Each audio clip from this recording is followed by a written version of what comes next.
What are you guys' thoughts on gun safety? And I'm asking because during the pandemic, I mean, gun sales went through the roof, and I imagine so did your business as well. It seems like a lot of those people were never had ever fired a gun at all, don't know how to use a gun, but said, oh, I'm going to buy a gun and I'm going to be a James Bond hero of my own James Bond film. So what are you guys' thoughts on how to be responsible? Any advice to gun owners, perhaps? Basically, educating yourself on whatever firearm you're purchasing, like the ins and outs, how it works, all the nomenclature of the firearm, so you know if something breaks, what it is and how to fix it, and then getting training.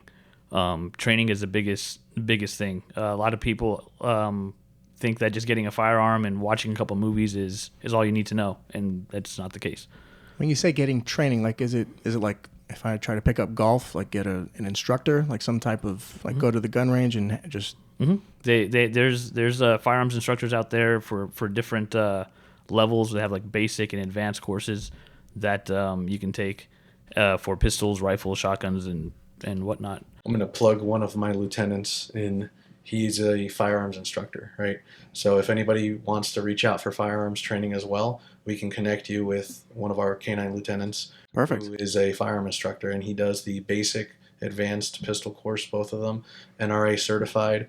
In fact, he's the one who trains our officers on live fires and doing basic and advanced training for that kind of stuff. So if anybody has any questions or is looking for training, we can connect you with that aspect as well. And one of our partners, in fact, are one of our command staff officers. Yeah.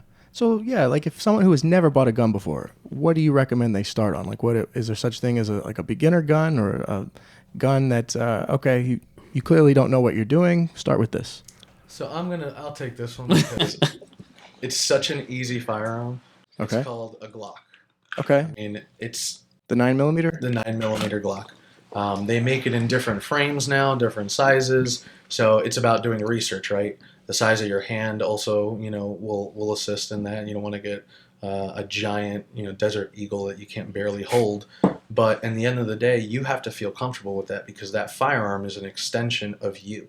So anything that you do has to feel comfortable. You have to know it as well. So the Glock has one of the easiest ways to take it apart. It's like 5 pieces, maybe, I think.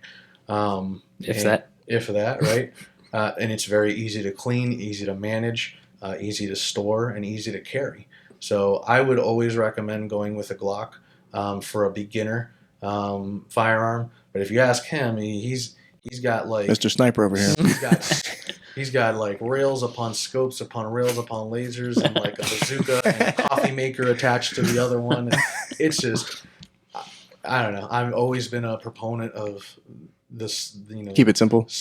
Keep it simple. So for instance, for while I'm at work, I carry a Glock because it's cheap. I know it's reliable, and like it will work 99.9% of the time to do what you need to do. At home, I have all the like what's like stuff. the most exotic out there? He's got a type pistol that has a helicopter on it, so it flies. Like it just flies next to me. It's craziness. Like for someone who's maybe a gun, would you consider yourself a gun collector? Like what do you do with all those different types of guns at home? You just take them to the range? Like is it like just take them to the range, shoot them, keep training basically.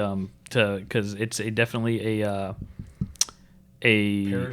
perishable skill. That's the word. I was gonna say fleeting, but I don't know if that's right. But same thing. Have to stay sharp if you. Yeah. Well, think about it. We carry a firearm on our hip 16 hours a day, probably. Mm-hmm. So if we're not proficient in continuously training with it, we're wrong already. Mm-hmm. We're already behind the curve. So that's why we stress this training aspect, because if you go out and you get your CCW, now you have that responsibility. You are the one that has to account for every round that comes out of that firearm, and you have to be able to articulate why you did the things that you did. So it's an important responsibility and shouldn't be taken lightly. Mm-hmm. So that's why we're very pro-gun, but we're even more so pro being responsible and pro-training.